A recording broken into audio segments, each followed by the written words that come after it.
Good morning students. मैं doctor Swati Sharma government college Jaipur से। बच्चों, मैं इस लेक्चर में इस वीडियो में बीएससी पार्ट फर्स्ट के स्टूडेंट्स के लिए हाइड्रोजन बॉन्डिंग का अगला टॉपिक लेके आई हूँ। इसमें हम properties and characteristics of hydrogen bond पढ़ेंगे और साथ ही कुछ इफ़ेक्ट्स ऑफ हाइड्रोजन बॉन्ड को इसी लेक्चर में स्टडी कर लेंगे और रिमेनिंग इफ़ेक्ट्स को हम अगले लेक्चर के लिए छोड़ देंगे।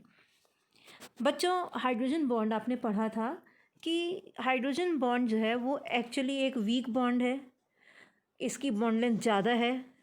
ये तब बनता है जब कोई हाइड्रोजन परमाणु दो प्रबल विद्युतऋणी परमाणुओं के मध्य आ जाता है। इनमें से एक प्रबल विद्युतऋणी परमाणु से यह सहसंयोजक रूप से बंधित होता है और जिससे यह सहसंयोजक रूप से बंधित होता है उस विद्युतऋणी परमाणु और हाइड्रोजन के बीच जो बंध होता है वो एक सहसंयोजक बंध होता है। उसकी बंध दूरी कम होती है और बंध ऊर्जा अधिक होती है। परंतु यह परमाणु हाइड्रोजन परमाणु क्योंकि प्रबल विद्युतऋणी परमाणु से बंधित है, अतः ये ध्रुवीय हो जाता है और इस पर पॉजिटिव चार्ज धनावेश आ जाता है, जिसकी वजह से ये दूसरे प्रबल विद्युतऋणी परमाणु जिसके पास कम से कम एक एकाकी इलेक्ट्रॉन युग्म होता है उससे आकर्षण बल महसूस करता है और उस आकर्षण बल को हम हाइड्रोजन बंध कहते हैं। यह सामान्य सहसंयोजक बंध से बहुत ज़्यादा लंबा होता है और बहुत ज़्यादा दुर्बल होता है। अब हम इसकी कैरेक्टरिस्टिक्स, चारित्रिक विशेषताएं और वही उसके गुण भी हैं, प्रॉपर्टीज़ पढ़ेंगे। सबसे पहले हम देखते हैं कि पहला जो इसका चारित्रिक गुण है वो ये है कि ये सहसंयोजक बंध से भिन्न है। It is different from covalent bond and ionic bond. It's electron pair is neither shared nor transferred. ये पहले हमारी प्रॉपर्टी है, कैरेक्टरिस्टिक है कि ये जो है it is different from covalent bond and ionic bond. The electron pair is neither shared nor transferred. यानी ये ना तो आयनिक बंध है ना सहसंयोजक बंध है, ये दोनों से भिन्न है। और इस बंध में कोई भी बंध बनेगा तो एक इलेक्ट्रॉन युग्म की तो बात होएगी और वो इलेक्ट्रॉन युग्म इस केस में न तो शेयर हो रहा है, न तो साझा हो रहा है और ना ही वो ट्रांसफ़र हो रहा है।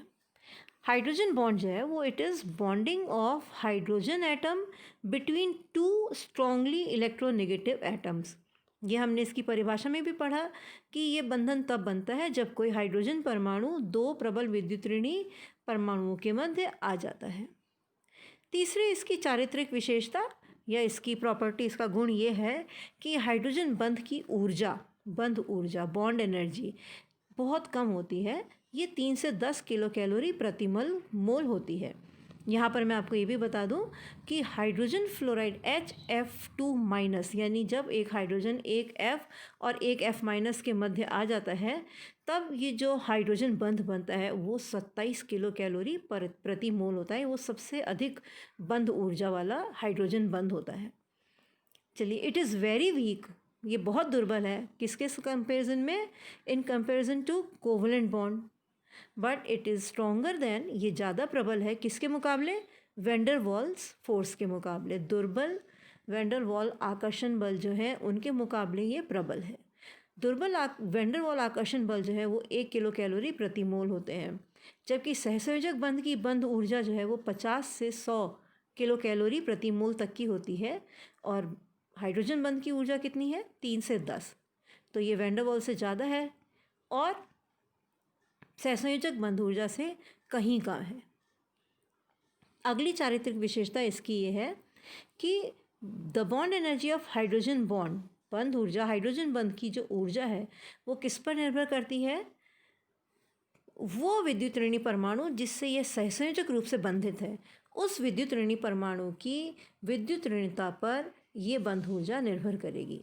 The bond energy of hydrogen bond depends on the electronegativity of the atom to which it is covalently attached.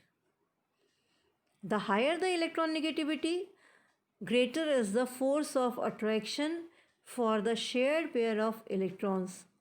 जितनी ज़्यादा उस प्रबल विद्युत ऋणी परमाणु की विद्युत ऋणता होगी उतना ही ज़्यादा जो शेयर्ड पेयर ऑफ इलेक्ट्रॉन है उस प्रबल विद्युत ऋणी परमाणु और हाइड्रोजन के बंध थे, उतना ही ज़्यादा वो शेयर्ड पेयर ऑफ इलेक्ट्रॉन प्रबल विद्युत ऋणी परमाणु की तरफ होगा। उसकी बॉन्ड की जो इलेक्ट्रॉन डेंसिटी है, जो इलेक्ट्रॉन घनत्व है, वो किसकी ओर होगा?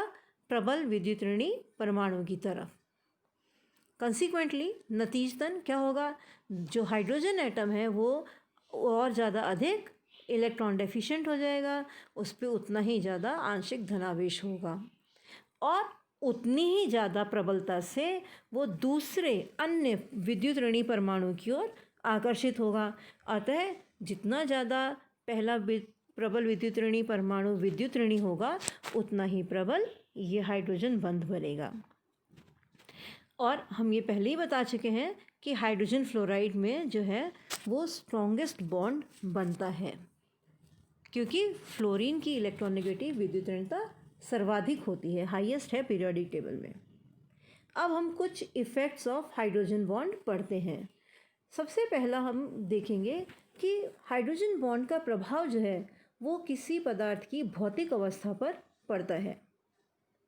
आपको एक उदाहरण देती हूँ मैं कुछ भी बताने पढ़ाने से पहले, कि हम बहुत कॉमन एग्जांपल देते हैं कि एक वर्ग है, ऑक्सीजन ग्रुप लेते हैं। Oxygen, sulphur, selenium, tellurium, polonium, इसमें बाकियों की तो बात ही नहीं करें, सिर्फ ऑक्सीजन और सल्फ़र को कंपेयर कर लें।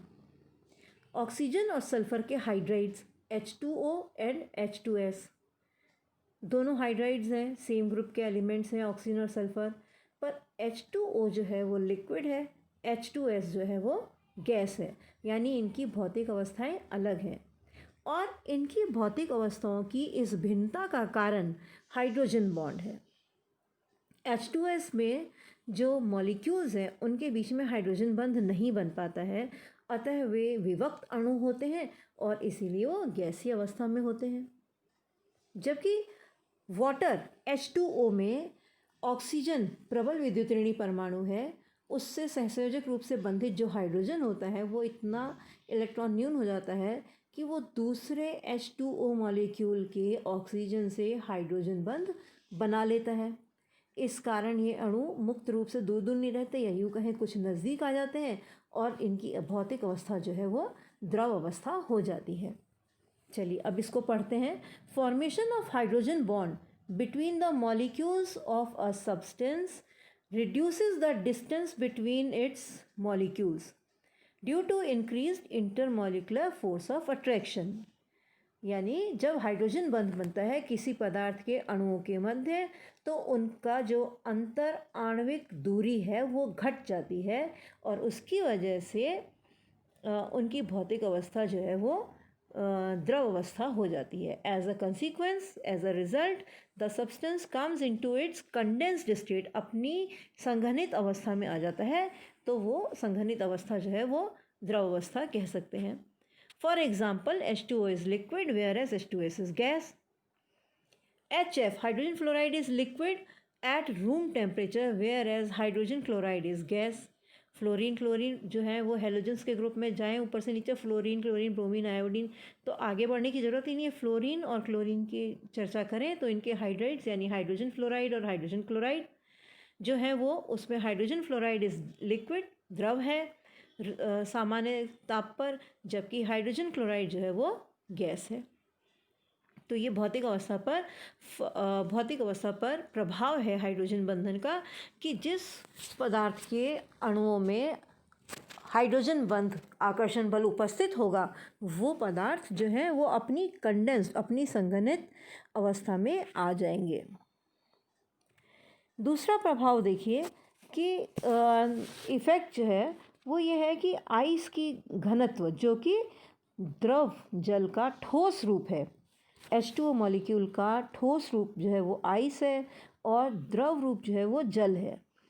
तो माना ही जाना चाहिए, होता यह है कि ठोस का जो है वो घनत्व ज़्यादा होता है, लेकिन density of ice is lower than water due to hydrogen bonding.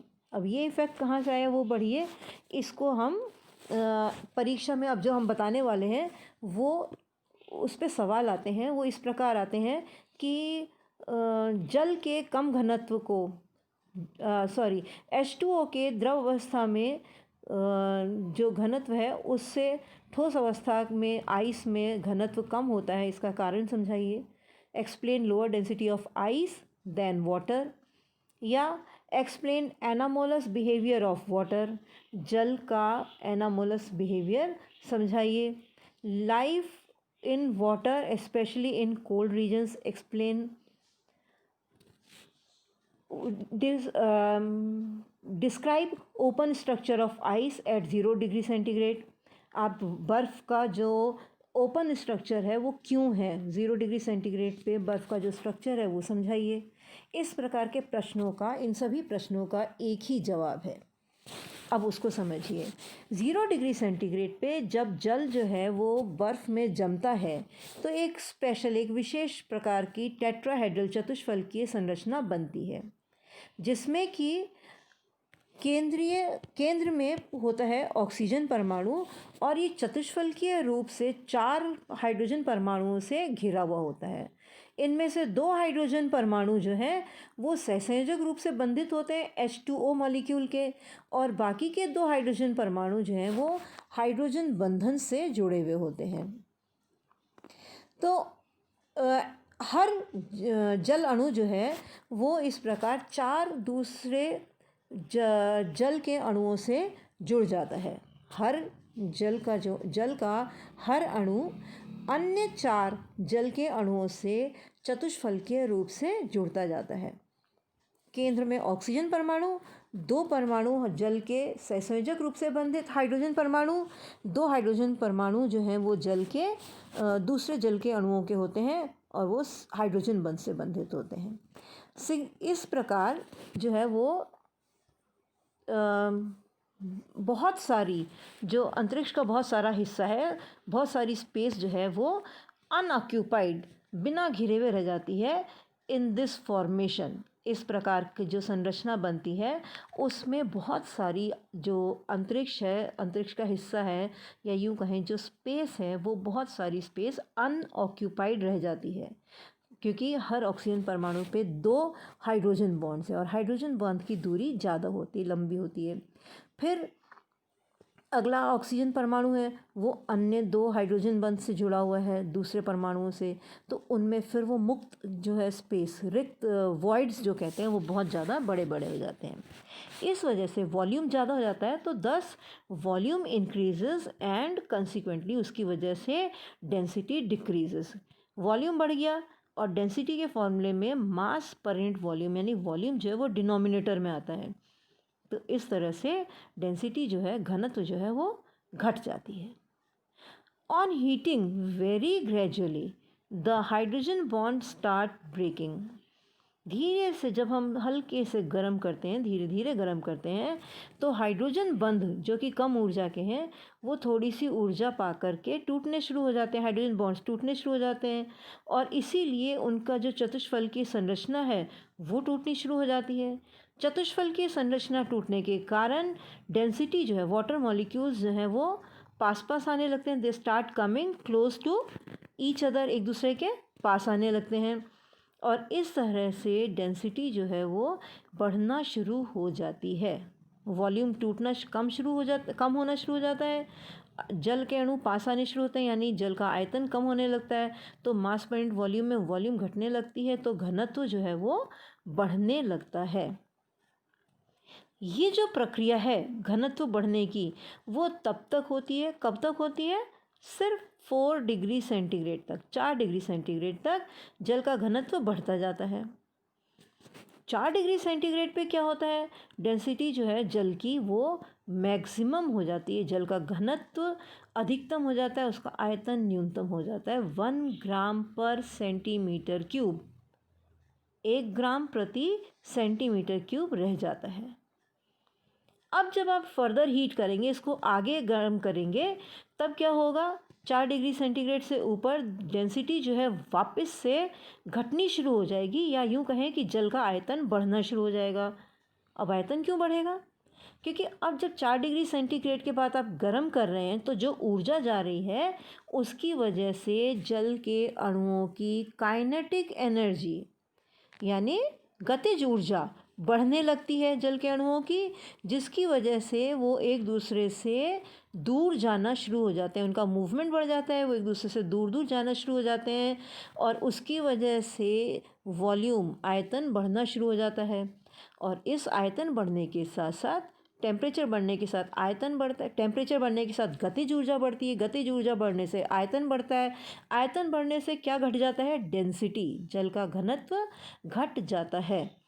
तो 0 डिग्री सेंटीग्रेड पे बहुत ज़्यादा घनत्व होना, फिर घनत्व बहुत कम होना, फिर गर्म करने पे घनत्व का जो है वो घटना, क्योंकि मॉलिक्यूल्स पास पास आ रहे हैं, घनत्व का बढ़ना क्योंकि मॉलिक्यूल्स पास पास आ रहे हैं, फिर 4 डिग्री सेंटीग्रेड के बाद वापस से घनत्व का क्या हो रहा है, घनत्व घट रहा है, बढ़ क्या रहा है, आयतन। तो आयतन का बढ़ना या घनत्व का घटना क्यों हो रहा है, क्योंकि गतिज ऊर्जा अणुओं की बढ़ रही है और वो एक दूसरे से दूर जा रहे हैं। इसको फिर से सुनिए, घनत्व सबसे कम है 0 डिग्री सेंटीग्रेड पे, 4 डिग्री सेंटीग्रेड तक गर्म करने पे घनत्व बढ़ा, पर उसके बाद गर्म करने पे 4 डिग्री सेंटीग्रेड पे घनत्व न्यूनतम मान पे आया और उसके बाद वापस से अधिकतम मान पे आया। उसके 4 डिग्री सेंटीग्रेड पर 0 से 4 डिग्री सेंटीग्रेड तक गर्म करने पे घनत्व का मान बढ़ता है और 4 डिग्री सेंटीग्रेड पे घनत्व का ये मान मैक्सिमम होता है। उसके बाद गर्म करने पे ये वापस से घनत्व का मान घटना शुरू हो जाता है, क्योंकि गतिज ऊर्जा की वजह से जल के कण जो हैं एक दूसरे से दूर मूव करने लगते हैं। ये जो बर्ताव है घनत्व का, पहले कम होना फिर बढ़ना फिर घटना, इसको हम एनामोलस बिहेवियर ऑफ वाटर कहते हैं, एनामोलस बिहेवियर कहते हैं। उम्मीद है यहाँ तक समझ में आया होगा। आगे की प्रॉपर्टीज़ हम नेक्स्ट वीडियो में डिस्कस करेंगे। Thank you.